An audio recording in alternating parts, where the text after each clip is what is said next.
1,00,000 మంది శివభక్తులతో కలిసి మహారుద్రాక్ష పూజలో పాల్గొనండి. వెంటనే కాల్ చేసి మీ పేరును నమోదు చేసుకోండి. నమస్తే, వెల్కమ్ టు సుమన్ టీవీ. నేను మీ సాయి భైరి. ప్రస్తుతం బంగారం ధరలు ఏ రకంగా ఉన్నాయి? అంతర్జాతీయ పరిణామాలు బంగారం పైన ఏమైనా పడుతున్నాయా?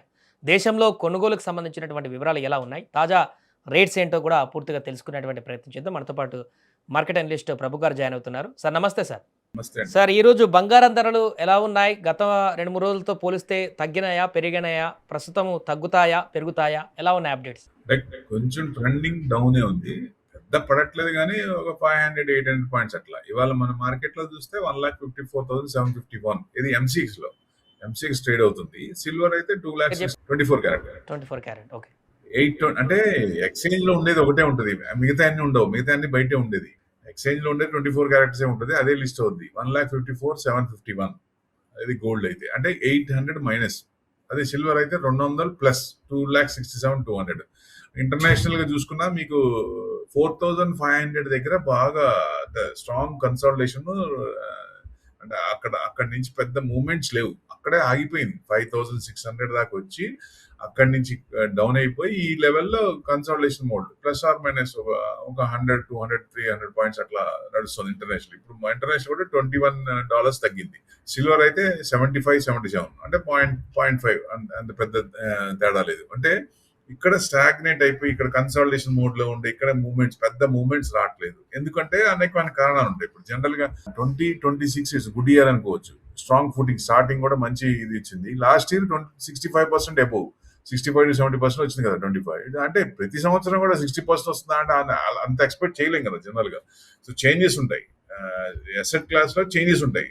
ఒక్కొక్కసారి మూవ్మెంట్స్ వస్తాయి, ఎక్కువ ప్రతిసారి కూడా అంత రాకపోవచ్చు. ఓల్డ్ గోల్డ్ కౌన్సిల్ కూడా అంత ఇచ్చింది కానీ అంత అమౌంట్, అంత పర్సంటేజ్ పెరుగుతుందని చెప్పలేదు. మొన్నటిదాకా ఒక వాయిస్ ఉన్నది, ఇప్పుడు కొంచెం వాయిస్ తగ్గింది. ఎందుకంటే పారామీటర్స్ మారుతుంటాయి, గ్లోబల్ సిచ్యుయేషన్స్, గ్లోబల్ కన్సర్న్స్ మారుతుంటాయి కాబట్టి దాని అనుగుణంగా ఇది అవుతుంది. ఇప్పుడు చూస్తే మీకు వాట్ వెంట్ రాంగ్ ఏమైంది? అసలు ఆయిల్ పెరిగింది ఈ మధ్య కాలంలో, డాలర్ స్ట్రెంగ్తన్ అవుతుంది, ఐఎన్ఆర్ వీక్ అవుతుంది, ఇన్ఫ్లేషన్ స్ట్రాంగ్ అవుతుంది.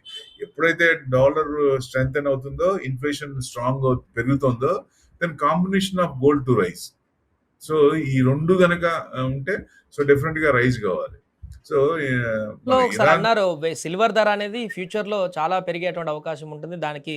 ఎందుకంటే సోలార్ లో కానీ ఇతరత్ర దాంట్లో దాన్ని ఎక్కువగా ఉపయోగిస్తున్నారు, ఖచ్చితంగా పెరుగుతుంది అన్నారు. బట్ కానీ ఈ మధ్యకాలంలో వరుసగా డ్రాప్ అవుతూ వస్తున్నటువంటి పరిస్థితి సిల్వర్. ఎందుకు అలాంటి పరిస్థితి జరుగుతుంది? మళ్ళీ భవిష్యత్తులో పెరిగేటువంటి అవకాశం ఉందా లేదా? అంటే పెరుగుతుంది కానీ మనం ఎక్స్పెక్ట్ చేసినట్టు పెరగదు. మన లాస్ట్ ఇయర్ పెరిగినట్టు పెరగాలి, లేకపోతే లాస్ట్ 6 months లో పెరగాలంటే పెరగదు. సో దాని అనుగుణంగా కొంచెం ఉంటది. ఇప్పుడు యూసేజ్ కానీ it's a by product silver ఎప్పుడు. సో అట్లా కొంచెం తగ్గినా కానీ దాని పర్సెంట్ ఒక్కోసారి ప్రొడక్షన్ తగ్గింది అనుకోండి, బై ప్రొడక్ట్ నుంచి వచ్చే ఇది తగ్గింది అనుకోండి, రేట్ పెరుగుతుంది.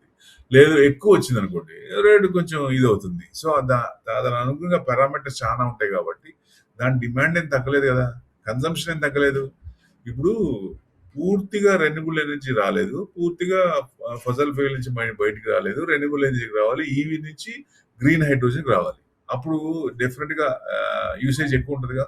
సో మనం ఈవీకే కొంచెం టైం పట్టింది అనుకున్నాం, 2030కి అవుద్ది అనుకున్నా, అయ్యేటట్టు కనపడలా. పెట్రోల్ డీజిల్ నుంచి బయటికి రావాలంటే కొంచెం టైం పడుతుంది. అది ఎక్స్టెండ్ అయ్యేటట్టుంది ప్యారిస్ కన్వెన్షన్ 2030ది. సో అట్లా కొంచెం ఇదవుతుంది కాబట్టి కొంచెం చేంజెస్ ఉంటాయి. సో అనుగుణంగా చిన్నగా అంటే, సో లాంగ్ రన్ అనుకుంటే అది వేరు, షార్ట్ టర్మ్ అంటే అదొక వేరు. సో రూట్ వేరు ఉంటుంది కదా. సో ఇరాన్ యుఎస్ టాక్స్ నడుస్తుంది అంటున్నారు, మాట్లాడుతాం అంటున్నారు, సర్టన్ అవుట్కమ్ రాదు. అది మరి దాని అనుగుణంగా క్రూడ్ ఒక రకంగా తగ్గింది, ఇప్పుడు చాలా తగ్గింది. 110 నుంచి 93 వచ్చింది. సో మెయిన్ ఎఫెక్ట్ వస్తుంది. కానీ CPI data, PPI data recent గా వాటిని ఏమి ఇండికేషన్ చేస్తున్నాయి? యుఎస్ ని ఇన్ఫ్లేషన్ ప్రెషర్ ఉంది వాళ్ళ మీద, సో ఇట్ పెరుగుతాయి. సో జనరల్ గా ఇన్ఫ్లేషన్ అది పెరిగినప్పుడు మరి ఆటోమేటిక్ ఇంట్రెస్ట్ రేట్లు పెరుగుతాయి. ఇంట్రెస్ట్ రేట్లు పెరిగినప్పుడు గోల్డ్ కొంచెం తగ్గే ఛాన్స్ ఉంటుంది. ఇదొక పాయింట్. అయితే ఇప్పుడు వాళ్ళు ఏంటి, కెవిన్ వాష్ అనే కొత్త ఆయన వచ్చినప్పుడు ఇంట్రెస్ట్ రేట్ తగ్గిస్తారని మార్కెట్ ఎక్స్పెక్ట్ చేసింది. ఎందుకంటే వెళ్ళిపోయిన ఆయన మీద ప్రెషర్ పెట్టారు బాగా తగ్గించమని, ఆయన తగ్గించలేదు. కానీ ఇప్పుడు ఈయన వచ్చినప్పుడు ఈయన తగ్గిస్తారనుకుంటే ఇప్పుడు సిచ్యుయేషన్ డాలర్ స్ట్రెంగ్తెన్ అవుతుంది. So then no question of rate cuts. ఇప్పుడు కొంచెం మేబీ డిసెంబర్కి చేయొచ్చేమో, ఈ క్వార్టర్కి వచ్చే ఈ నెలలో ఉంది కాబట్టి, నెక్స్ట్ వీక్ ఉంది కాబట్టి ఇప్పుడు పెద్ద ఇంట్రెస్ట్ రేట్లు తగ్గించకపోగా పెంచే అవకాశాలు ఉన్నాయి. పెంచినప్పుడు మరి ఆటోమేటిక్గా కొంచెం ఇది తగ్గుతుంది, వాళ్ళ ఇన్ఫ్లేషన్ కంట్రోల్ లేదు కాబట్టి. సో ఈ డాలర్ స్ట్రెంగ్తన్ అవుతుంది, ప్లస్ దాంతోపాటు ఐఎన్ఆర్ వీకెన్ అవుతుంది. సో మనల్ని కొంచెం వీక్ చేయాలంటే వాళ్ళు ఏం చేయాలి, ఇంకొంచెం రేట్ పెంచాలి. అప్పుడు ఎఫ్ఐఎస్ ఫ్లో అనేది ఇంకా కొంచెం వెళ్ళిపోయే ఛాన్స్ ఉంటుంది, యూఎస్కి వెళ్ళే ఛాన్స్ ఉంటుంది డెవలప్డ్ కంట్రీస్కి. సో అది మెయిన్. ఆ ఎఫెక్ట్ తో కొంచెం ఇమీడియట్ గా చేయకపోవచ్చా అనేది ఒక కొంచెం అనిపిస్తోంది. ఎందుకంటే జనరల్ గా gold interest rate inverse relations ఉంటాయి. ఇప్పుడు అంటే జియో పొలిటికల్ క్రైసిస్ వచ్చినప్పుడు కానీ, ఫైనాన్షియల్ సిస్టమ్ స్ట్రెస్ లో ఉన్నప్పుడు కానీ, సెంట్రల్ బ్యాంక్స్ బయింగ్ ఎక్కువ అవుతున్నప్పుడు కానీ, ఈ సేఫ్ హెవెన్ కి అవన్నీ కూడా ఇదవుతాయి. అంటే ఒక్కొక్కసారి దాన్ని ఓవర్ రైడ్ చేస్తాయి అనుకోవచ్చు ఒక రకంగా. ఎందుకంటే ప్యారలల్ గా ఉండేది ఎప్పుడు కూడా ఇన్వర్స్లీ ప్రపోర్షనల్ ఉండేది, ఒక్కోసారి ప్యారలల్ కూడా ఉంటాయి. ఇప్పుడు ఒక్కోసారి సేమ్ గోల్డ్ ఇన్వెస్ట్ రేట్లు పెరిగినప్పుడు పెరిగినవి ఉంది, రేట్ తగ్గినప్పుడు గోల్డ్ తగ్గింది కూడా ఉంది. సో అట్లా కూడా సిచ్యుయేషన్స్ ఉంటాయి, ప్రతిసారి ఉండదు. మ్యాక్స్ టు మ్యాక్స్ ఎక్కువ పర్సెంటేజ్ చూస్తే ఇన్వర్స్లీ ప్రపోర్షనల్లే ఉంది. సో ఇప్పుడు చూస్తే కండిషన్ మీకు 2 రీజన్స్ ఉన్నాయి మనకి ఇప్పుడు తగ్గుద్ది అంటానికి. ఇప్పుడు షాప్స్ అన్ని చూడండి, డెఫినెట్ గా ఇప్పుడు షాప్స్ కొంచెం ఫ్రెష్ బయింగ్ తగ్గింది. 70-80% డిమాండ్ తగ్గింది అనుకోవచ్చు ఒక రకంగా. ఎందుకు అంటే 6% ఉన్న ఇంపోర్ట్ డ్యూటీ 15% చేశాం. మన డాలర్స్ రిజర్వ్స్ తగ్గుతున్నాయి ఉద్దేశంతో, గోల్డ్ ఎక్కువ డాలర్స్ పెట్టి కొనాలి కాబట్టి, బయట నుంచి తెప్పిస్తాం కాబట్టి దాన్ని 9% పెంచాం. మరి అప్పుడు కొంచెం ఆ ఎఫెక్ట్ ఎవరి మీద పడుతుంది, ఇంపోర్టర్ మీద పడుతుంది. ఆ ఇంపోర్టర్ మీద పడిందంటే అల్టిమేట్ గా buyer has to suffer, buyer has to pay more. అందుకే మరి ఎక్కువ పెట్టి కొనాల్సి వస్తుంది. అప్పుడు కొంచెం ఆలోచిస్తాడు కదా, 10 గ్రాములు కొనేవాడు 7 గ్రాములు కొంటాడు, 5 గ్రాములు కొంటాడు, తగ్గించుకుంటాడు. ఆ దాని ప్రకారంగా కొంచెం తగ్గింది అనుకోవచ్చు. ఇంకొక పాయింట్, ఇప్పుడు గవర్నమెంట్ రూల్స్ కూడా కొంచెం టైట్ చేసింది. అంటే ఇంపోర్ట్ ఎక్స్పోర్ట్ కి వాళ్ళిద్దరు కూడా అడ్వాన్స్ ఆథరైజేషన్ స్కీమ్ కింద ముందే డిక్లేర్ చేయాలి, ఏం చేస్తున్నామని చెప్పాలి. సో అప్పుడు మరి వాళ్ళు ఏం చేస్తారు, భయపడతారు కదా తెచ్చుకోవడానికి, కానీ ఇది చేయడానికి, క్రయ విక్రయాలు జరగడానికి ఇది అవుతుంది బయట నుంచి రావడానికి. సో డెఫినెట్ గా ఆ ఎఫెక్ట్ పడుతుంది కాబట్టి ఇది ఒక రీజన్ అనుకుంటే. ఇంకోటి ఐఎన్ఆర్ మనకి బాగా తగ్గింది కదా. ఐఎన్ఆర్ చూస్తే మీకు రీసెంట్ గా 7% తగ్గింది యుఎస్ డాలర్ మీద. 2026 లో 7% తగ్గింది. గోల్డ్ ప్రైస్ డాలర్స్ లోనే కదా చేసేది మనం తెచ్చుకున్నప్పుడు. రూపీ వీక్ అవుతున్నప్పుడు we have to pay more. బయట నుంచి తెచ్చేటప్పుడు రూపీ వీక్ అయితే, ఇప్పుడు 60 రూపాయలు ఉన్నప్పుడు వేరు, 90 రూపాయలు ఉన్నప్పుడు వేరు, 100 రూపాయలు ఉన్నప్పుడు వేరు, ఎక్కువ పెట్టుకోవాల్సి వస్తుంది. సో ఆ ఎఫెక్ట్ కూడా పడుతుంది కదా. ఇంటర్నేషనల్ ప్రైజెస్ అవి మూవ్ అవ్వకపోయినా మనం ఇక్కడ ఎక్కువ పెట్టి కొనాల్సి వస్తుంది. అంటే 4500 దగ్గరే స్టాగ్నేట్ అయింది, అక్కడే కన్సల్టేషన్ అవుతుంది. కానీ మనం ఎక్కువ పెట్టి కొనాల్సి వస్తుంది. ఎందుకు అంటే ఐఎన్ఆర్ వీక్ అయింది కాబట్టి. సో ఆ డిఫరెన్స్ మనం భరించాల్సిందే కదా. సో ఆ ఎఫెక్ట్ గోల్డ్ మీద పడింది అనుకోవచ్చు. So that's the main thing. ఈ రెండు కారణాలు. ప్రధానంగా ఇంకొకటి సార్, ఇప్పుడు అంటే ఒక్కొక్క ప్రాంతంలో ఒక్కొక్క ధర కనిపిస్తుంది కదా మన ఇండియాలో. ఢిల్లీలో ఒకటి, చెన్నైలో ఒకటి, హైదరాబాద్లో ఒకటి, విశాఖపట్నంలో ఒకటి. అంటే ఇంత వ్యత్యాసం ఎందుకు కనిపిస్తుంది గోల్డ్ రేట్లకు మన దేశంలో? వేరే ఊరికి వెళ్ళారు. ఇప్పుడు హైదరాబాద్ తీసుకోండి, హైదరాబాద్ మేజర్ జ్యువెలరీస్, మన పేరు చెప్పకూడదుగా చెప్పట్లా. ఇప్పుడు ఏదన్నా 2 షాపులు పక్క షాపులు చూడండి, ఈ షాప్ లోకి వెళ్ళి 1 గ్రామ్ ఎంత అంటే, ఆ షాప్ లోకి వెళ్ళి ఇంకొక 1 గ్రామ్ ఎంత అని అడిగితే డిఫరెన్స్ ఉంటది. దానికి కంట్రోల్ ఏం లేదు, గవర్నమెంట్ ఇది ఏమీ లేదు, బయట నుంచి తెచ్చుకున్న ప్రోడక్ట్ ఇది. సో ఎవరి ఇష్టం వాళ్ళది అన్నట్టుగా ఉంది. సో దీనికి కూడా మీరు మంచి పాయింట్ అడిగారు. దీనికి కూడా సరైన ఇది అంటే గవర్నమెంట్ కన్సల్ట్, అంటే ఎట్టి పరిస్థితిలో ఆ పెరుగుదల తగ్గుదల అనేది కొంచెం శీతకన్ను ఉంటే డెఫినెట్ గా వీటి మీద కూడా కరెక్ట్ అన్ని షాపులు ఒకటే పెట్టాలి. ఇప్పుడు గోల్డ్ రేటు చెప్తుంది అంటారు, ఇంటర్నేషనల్ గా చెప్తుంది, వరల్డ్ గోల్డ్ కౌన్సిల్ దగ్గర నుంచి వస్తున్నారు. కానీ ఎవరు మెయింటైన్ చేస్తున్నారు? ప్రతి దానికి ప్రతి షాప్కి మీకు 200, 300, 500 తేడా ఉంటది. ఎందుకుంటుందో తెలీదు. వాళ్ళు ఇప్పుడు రెగ్యులర్ కస్టమర్స్ కి ఒక రేట్ ఉంటుంది, మామూలు కొత్తగా వచ్చిన వాళ్ళకి ఎక్కువ తీసుకుంటారు వాళ్ళు. సో ఎందుకు అట్లా తీసుకోవాలి? సో మీరు అనేది మంచి పాయింట్ అది. సో డెఫినెట్ గా గవర్నమెంట్ కూడా దీన్ని తీసుకొని పర్ఫెక్ట్ గా ఏ షాప్ లో ఉన్నా ఒకటే రేట్ ఉండాలి అనేది కంట్రోల్ వస్తే డెఫినెట్ గా అది కొంచెం తగ్గుద్ది. ఆభరణాలకు వెనక ఒక స్టిక్ ఉంటుంది సార్, సింబల్ కూడా రాస్తారు నాకు తెలిసి, ప్రతి గోల్డ్కి, జ్యువెలరీకి కానీ, బల్క్ దానికి కానీ. అంటే దాని అర్థం ఏంటి సార్? ఏమన్నా కోడ్ ఉంటుందా సెపరేట్ వాటికి? వాళ్ళ లాంగ్వేజ్ లో కోడ్ ఉంటే మనకు అర్థం కావాలిగా ఫస్ట్.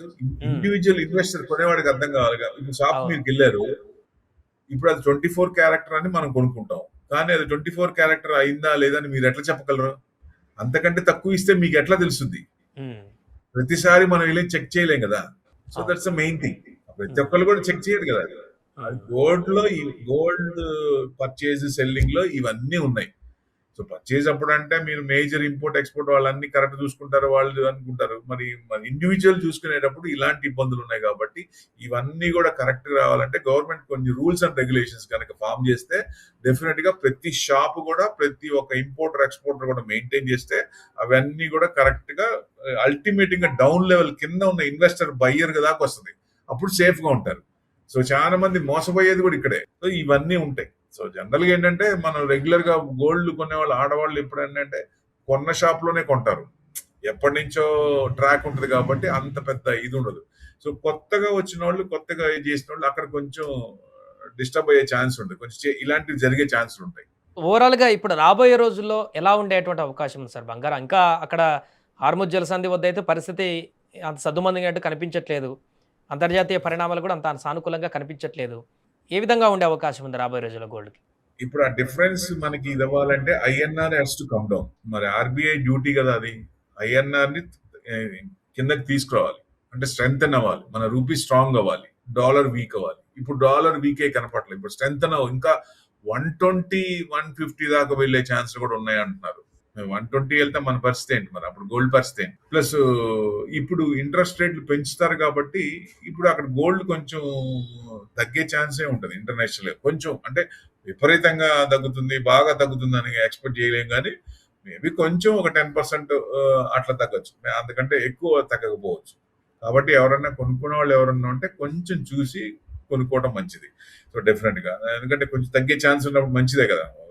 ఒక గ్రామ్ కి ఒక 200, 300 తేడా వచ్చినట్టే కదా. సో అట్లా అంత పెద్ద డిఫరెన్స్ ఏం రాకపోయినా ఈ లోపల వారు కనుక ఎస్కలేట్ అయ్యి ఆయన కనుక ఇది కాదు, లేదా కొత్త ఇష్యూ క్యూబా అంటున్నారు, మరి క్యూబా మీద కూడా సైన్యాన్ని పంపిస్తున్నాడు ఆయన. దాని మీద కూడా అటాక్ చేసి ఏదో మసిపూసి మారేడికాయ చేసుకుందాం. ఇప్పుడు వెనిజులాలో, ఆఫ్ఘనిస్తాన్ లో ఎలా ఓడిపోయారో ఇప్పుడు ఇరాన్ లో కూడా ఓడిపోయినట్టే లెక్క. యుఎస్ 100% ఓడిపోయినట్టు లెక్క. సో దీన్ని కవర్ చేసుకోవడానికి ఏం చేస్తాడు? క్యూబా మీద పడతాడు ఆయన. క్యూబా మీద పడి ఆ వీక్ గా ఉన్న కంట్రీ అనుకుంటారు, కానీ ఇరాన్ కు ఎట్లా రివర్స్ అయిందో క్యూబా కూడా అలానే రివర్స్ అవుద్ది. ఎందుకంటే వాళ్ళు గురిల్లా వారు చేస్తారు, ప్లస్ వాళ్ళ దగ్గర ఐలాండ్స్ ఎక్కువ. సో 80% వాళ్ళని కూడా కంట్రోల్ చేయడం కష్టం. అదే ఆయన మళ్ళీ వాళ్ళ మీద కూడా వెళ్దాం అనుకుంటున్నారు. మేబీ అట్లానే ఉన్నప్పుడు వాలటాలిటీ ఎక్కువ ఉంటుంది.